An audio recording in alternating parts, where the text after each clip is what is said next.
dieses Leben hat mich eigentlich gefunden am Ende. Also ich habe gemerkt, ich habe am Anfang gesucht, würde ich sagen. Ich habe am Anfang irgendwas gesucht, wo ich sagen kann, so möchte ich leben oder das ist Leben für mich. Oder bis ich eigentlich irgendwann gemerkt habe, ich bin eigentlich in mich hineingewachsen, so in mein ganz eigenes, authentisches Selbst.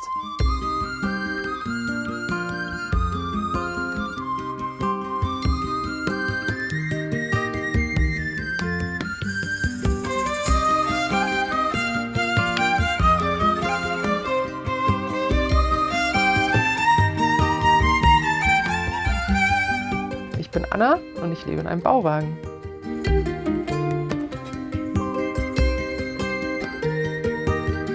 Wir sind hier quasi in meinem Bauwagen, wo ich jetzt seit 3 Jahren lebe. Zentraler Punkt, die Hexe, immer das Allerwichtigste, egal ob im Winter. Im Sommer hat sie mal Pause, aber ansonsten brennt dieses Öfchen den ganzen Tag, weil darauf kann man alles machen und sie gibt einem Wärme. Das hier ist eigentlich mein wichtigster Platz, für mich zumindest, seit jetzt fast 3 Jahren, ist nämlich mein Arbeitstischchen. Meine ganze Arbeit findet auf 80 Quadratzentimetern statt. So ungefähr. Hier mache ich meine Mondin, hier mache ich eigentlich alles Mögliche. Ja, das ist so der Hauptarbeitsplatz von mir, sei denn ich sitze am Spinnrad. Ich habe ein Zuhause gesucht für mich und meinen gerade mal 4 Monate alten Hund, den ich auf dem Weg quasi gefunden habe oder wir uns gefunden haben. Und dann habe ich gemerkt, ich brauche ein Zuhause über diesen Winter und ein Zuhause für uns. Und dann habe ich ja, das quasi rausgerufen, dass ich irgendwie ein Zuhause suche und in der Natur leben möchte und draußen sein möchte, weil ich gerade aus 3 Jahren Busleben quasi rauskam und jetzt gerade mal keine Lust mehr hatte, einen Winter weiter im Bus zu leben. Ja, so kam ich dann quasi hierhin durch einen Zufall. Also von Wohnzimmer in die Küche geht's rüber und hier ist die Gemütlichkeitsecke. Da sitze ich meistens den ganzen Abend und stricke. Hier sitze ich und spinne. Das ist so mein Lieblingsplace. Das Schöne hier, und das liebe ich sehr, ist tatsächlich, dass diese beiden Räume ein bisschen unterteilt sind, weil ich so ein Höhlenmensch bin und ich brauche einfach so einen Bereich, wo ich ja, mich zurückziehen kann, wo das Bett ist, wo nicht alles in allem gemischt ist den ganzen Tag, weil da bin ich den ganzen Tag und arbeite. Aber hier ist echt so, hier ist Höhle, hier ist abends runterkommen, mit Cossi im Bett liegen. Cossi wird überhaupt nicht gern gefilmt, aber das wirst du heute noch sehen. Genau, und hier ist halt echt so für mich meine Kuschelhöhle. Gesponsert wird dieses Video von Everdrop, dem Testsieger bei Stiftung Warentest. Ich bin vor ungefähr 2 Jahren auf Everdrop gestoßen und war sofort begeistert von der nachhaltigen Idee dahinter. Statt ständig neue Putzmittel in Plastikflaschen zu kaufen, kann nachgefüllt werden. Okay, die Idee dahinter ist nicht neu, aber Everdrop hat sie ausgereift. Noch umweltfreundlicher und noch nachhaltiger. Passend zum Frühjahrsputz in meinem kleinen Häuschen stelle ich euch mal ein paar vor. Am Ende gibt es übrigens noch ganze 2 Rabattcodes für noch mehr Sparen. Ich bin ein großer Fan des Badreinigers, vielleicht auch ein bisschen wegen der Farbe. Er beseitigt Kalk- und Seifenreste sowie Wasserflecken und Make-up-Rückstände. Dank meiner Teenager-Tochter weiß ich, was Make-up-Rückstände im Waschbecken sind. Die Toilettentabs sind der Knaller. Du schmeißt sie einfach ins Klo und fertig. Denn sie halten deinen WC-Abfluss, den Wasserkasten und auch Urinale auf natürliche und nachhaltige Weise sauber. Bis zum 31.03. um Mitternacht bekommst du anlässlich des 4. Geburtstags von Everdrop mit dem 443-Code bei 4 Produkten, die du kaufst, das günstigste geschenkt. Und ab April erhältst du 10% Rabatt auf alle Produkte, auch auf die bereits reduzierten. Mein Rabattcode und den Link zu Everdrop findest du in der Videobeschreibung. Der Bauwagen, der ist, ich glaube, 8 bis 8,5 Meter ungefähr in der Länge und die Standard 2,40 Meter, 2,60 Meter in der Breite. Genau. Ja. Und halt durch diese Raumunterteilung halt so ein bisschen aufgeteilt. Da vorne sind so 5 Meter ungefähr und hier sind so 2, 3 Meter, 3 Meter eher. Und da hast du halt, ja, 2 Räume draus. Ich wohne hier zur Miete tatsächlich. Das ist gar nicht mein Bauwagen. Ich habe ihn auch nicht ausgebaut. Das hat jemand anders sehr liebevoll getan und gemacht. Und als ich dann quasi ein Zuhause gesucht habe, habe ich den Vormieter getroffen, der gerade auf dem Weg woanders hin war. Und ja, und so war das so ein Wow, okay, danke für diese Möglichkeit, danke für, ich kann direkt von dem Bus in quasi ein Zuhause ziehen und kann direkt, ja, einfach hier sein und muss nicht erstmal irgendwie alles von vorne aufbauen. Das war für mich in dem Moment einfach richtig praktisch und wichtig.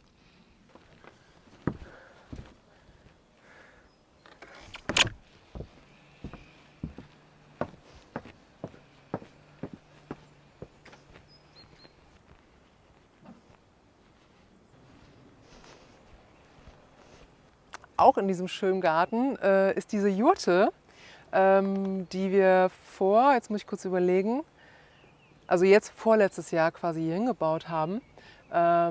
Beziehungsweise der Niklas, das ist mein Mann, und der lebt hier drin, quasi Luftlinie 30 Meter entfernt. Keine Ahnung, ob er aufgeräumt hat. Genau, das ist so das zweite Reich hier. Das ist auch nochmal irgendwie was ganz anderes als so ein Bauwagen. Es ist einfach ein runder Raum. Es ist irgendwie ein ganz anderes Klima zum Leben. Genau, wir haben nämlich in Bauwagen wie auch in der Jurte eigentlich kein fließend Wasser, also es gibt keinen Anschluss. Deswegen ist hier das Waschbecken so mit Wasserlauf. Dann kann man halt irgendwie sich die Hände waschen, Zähne putzen, ist alles da. Ich mache es bei mir drüben noch so ein bisschen noch rustikaler, dass ich halt wirklich einfach irgendwie einen Becher habe und das mir im Kanister irgendwie selber hinstelle. Und Wasser zum Trinken tatsächlich, weil ich mag das Wasser hier nicht so gerne, es ist sehr kalkhaltig in der Eifel. Wir haben aber Glück, wir haben jetzt 10 Kilometer von hier eine Quelle, wo wir halt einfach immer ganz viele Wasserflaschen holen können. Ja. Also eigentlich ist es tatsächlich einfach nur geölt und dadurch, dass es sehr viel mit Wasser in Berührung kommt, jeden Tag, wenn man sich halt die Hände wäscht, muss man es halt einfach immer wieder mal komplett trocknen lassen, ein paar Tage warten und dann nochmal richtig schön nachpflegen mit Öl und dann ist es eigentlich gut. Ja, ist jetzt auch schon fast ein Jahr hier drin. Eine richtig dicke Baumperle haben wir gefunden. Ich glaube, ich bin durch mein Busleben vorher, weil ich schon 3 Jahre wirklich draußen gelebt habe und sehr nah an der Natur. Ich hatte einen Bus, der auch keine Heizung hatte und kein fließend Wasser. Habe ich mich, glaube ich, schon sehr darauf vorbereitet, so draußen zu leben und merke, dass es für mich eigentlich eher ein absolutes Plus, also ein absoluter Pluspunkt war, in den Bauwagen zu ziehen, alleine schon wegen der Ofenwärme. Es war für mich so das Wichtigste, zu sagen, hey, ich kann mir den Ofen anmachen, ich kann Feuer machen, ich kann hier alles soweit vorbereiten. Und für mich war es tatsächlich eine Vergrößerung. Also der Bauwagen war eine Vergrößerung von meinem Umfeld, von dem, was ich nutzen kann und was ich ja, also für mich gab es nur Pluspunkte eigentlich. Also ich habe sehr genossen. Ich war auch daran gewöhnt zu sagen, ich ziehe mir sehr viel Wolle an, wenn mir kalt ist. Ich bewege mich sehr viel, allein durch den Hund oder ich muss Heuerholz machen. Das heißt, ich bin draußen, bin mit der Kettensäge oder mit der Axt am Machen. Dadurch, ja, das sind so die ganz normalen Dinge, die beim Bauwagenleben irgendwie dazugehören. Und ich merke, dass es mich überhaupt nicht stört, zum Beispiel rausgehen zu müssen, aus dem Zuhause herausgehen zu müssen, um auf Klo zu gehen oder um irgendwas anderes zu tun. Ich glaube, das ist so eine Verlagerung einfach. Man passt sich eigentlich diesen Bedingungen an, die da herrschen. Und negative Sachen oder zu sagen, irgendwas, womit ich nicht gerechnet habe, also kann ich mich tatsächlich nicht daran erinnern, dass es irgendwie sowas gab. Mir war vollkommen bewusst von Anfang an, was es heißt, kein fließend Wasser zu haben, was es heißt, dass es nachts, wenn es draußen -10 sind und dein Ofen nicht brennt, auch drinnen -10 Grad sind. So, dass man das halt einfach berücksichtigt und dass man zum Beispiel nachts um 3 wach wird, weil man merkt, okay, jetzt ist zu kalt, jetzt reichen die Daumenbettdecke und die 2 Wolldecken gerade nicht mehr, jetzt muss ich halt um 3 Uhr nachts den Ofen anmachen. Und dann macht man das einfach. Und dann hier vorne ist die Terrasse, quasi auch in der Eifel so manchmal ein Problem, ebene Flächen, wo man sich einfach mal gemütlich hinlegen oder hinsetzen kann, gibt es halt sehr selten. Deswegen muss man hier so Terrassen bauen, die dann ja, einem quasi die Möglichkeit geben, auf einer geraden Fläche zu sein. Toilette mit Aussicht bei uns.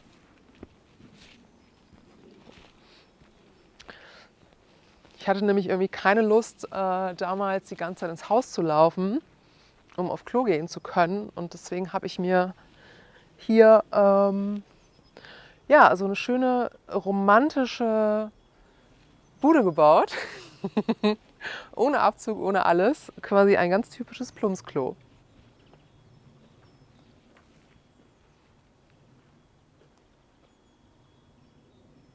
Was ist mit Tür? Brauche ich nicht. Ich brauche keine Tür.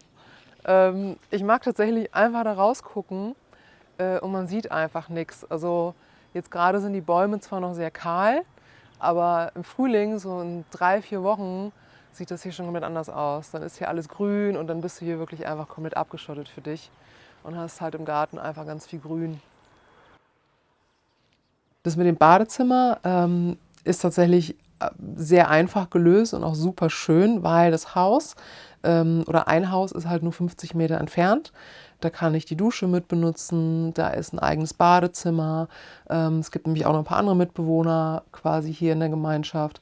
Und da haben wir unser eigenes Bad, unsere eigene Küche sogar, wenn man möchte. Also ich nutze die nicht, ich habe meine Küche.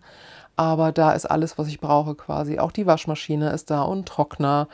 Also ja, sehr luxuriös quasi. Ich muss nicht kalt draußen duschen. Jetzt gehen wir erstmal in den Gemüsegarten.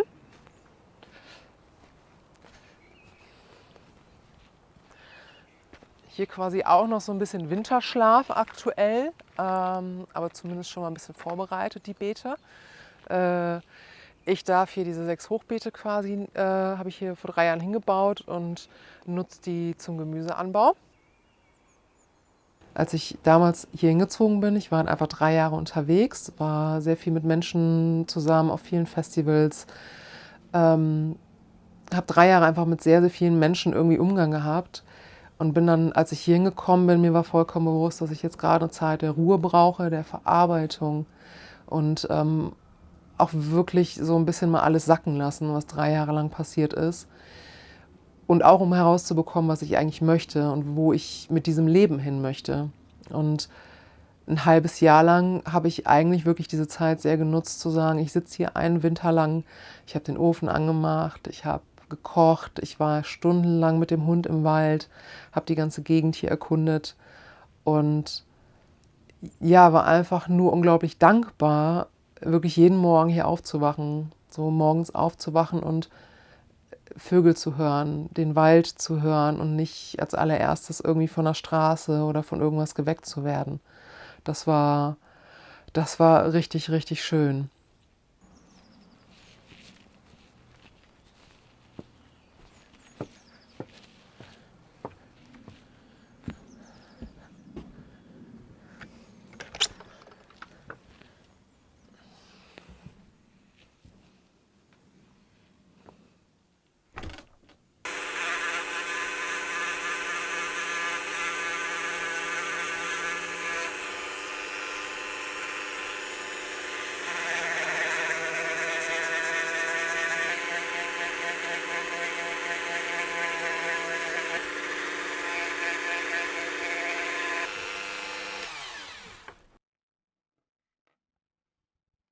Ich finanziere mich durch meine Selbstständigkeit. Als ich hier hingezogen bin damals, jetzt vor über 3 Jahren, habe ich erstmal einfach einen Winter für mich gebraucht, um erstmal anzukommen, um zu gucken, hey Anna, was willst du eigentlich, was möchtest du machen? Und dann habe ich mich im kommenden Jahr im Frühling selbstständig gemacht also als Kleingewerbe und habe angefangen, meinen Schmuck zu machen. Habe die Mondin gemacht, das war das allererste und jetzt letztes Jahr kam halt die Wolle noch dazu. Nee, jetzt mittlerweile sogar vorletztes Jahr, Wahnsinn. Okay, vorletztes Jahr kam die Wolle dazu. Und dann habe ich im Spinnen angefangen und jetzt bin ich eigentlich von morgens bis abends damit beschäftigt, Wolle herzustellen, Mondinnen zu zaubern und bereite mich aktuell auch auf einige Märkte vor, die dieses Jahr noch kommen. Diese Kette hat einfach sehr viel Bedeutung für mich. Und dann wurde ich früher einfach so super oft darauf angesprochen und wurde halt gefragt, so, oh wow, wo hast du diese Kette her? Ich will auch so eine haben. Dann habe ich erstmal angefangen für ganz viele Frauen und Freunde diese Kette zu machen. Und das hörte irgendwie einfach nicht mehr auf. Und dann habe ich halt irgendwann gedacht, okay, vielleicht sollte ich einfach mal anfangen, mehr davon zu machen. Und es wird ja, irgendjemand spricht es ja scheinbar an, nicht nur mich. Ich meine, die Mondin als Symbol ist ja für jeden irgendwie sein eigenes und darf er selber gucken, was es für ihn bedeutet.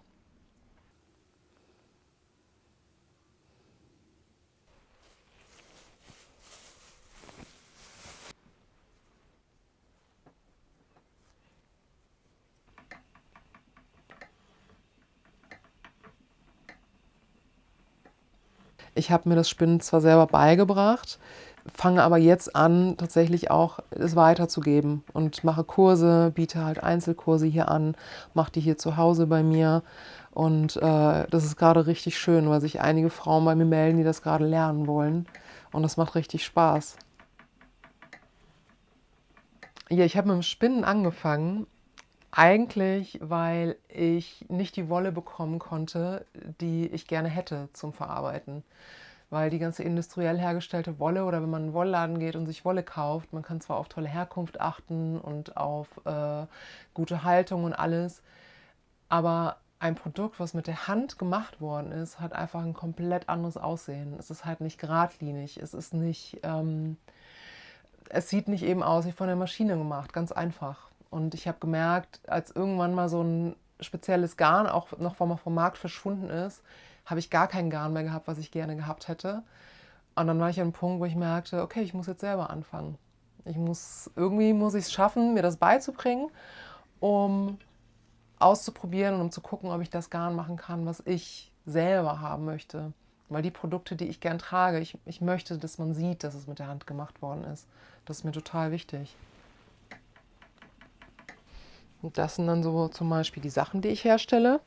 Unter anderem Oberteile, wo man halt eben auch sieht, dass es ein handgemachtes Garn ist. Sehr individuell.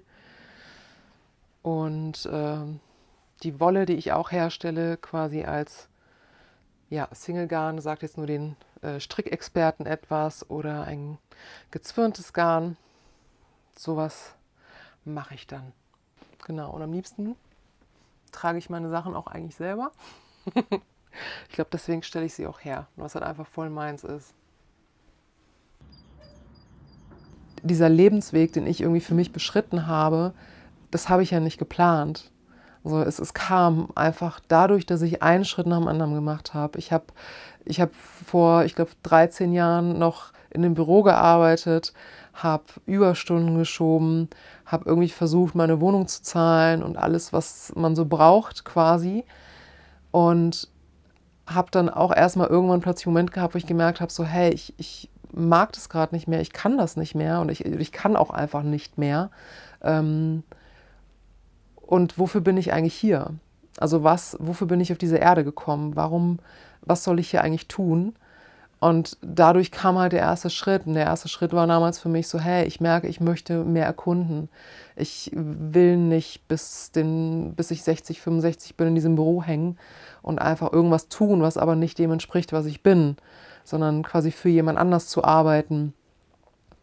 Und dann habe ich mich einfach erstmal auf den Weg begeben. Ich bin reisen gewesen, ich bin wieder zurückgekommen, ich bin wieder auf Reisen gewesen, ich bin wieder zurückgekommen. Also das war ein jahrelanger Prozess von eigentlich mal sich einen Schritt hinaustrauen aus dem, wo man gerade drin ist.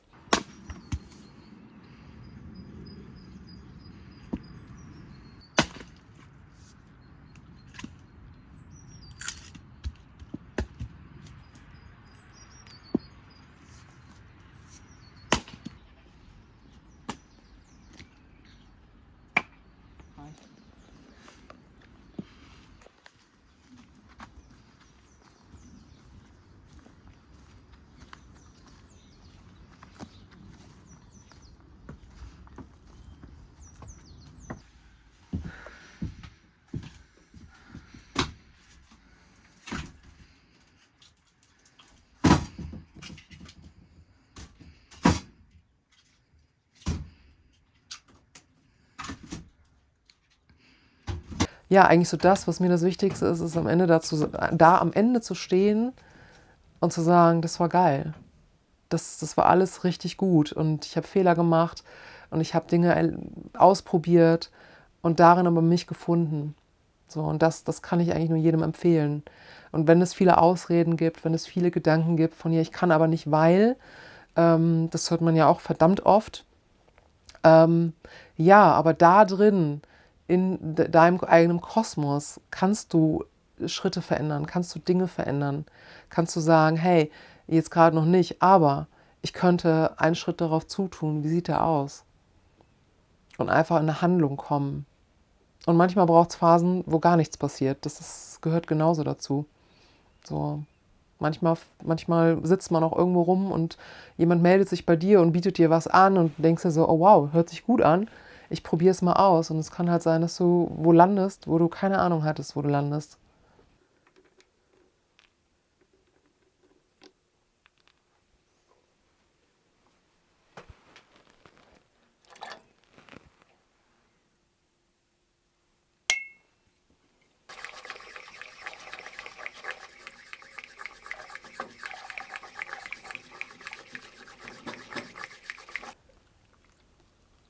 Dieses Leben hat mich eigentlich gefunden am Ende.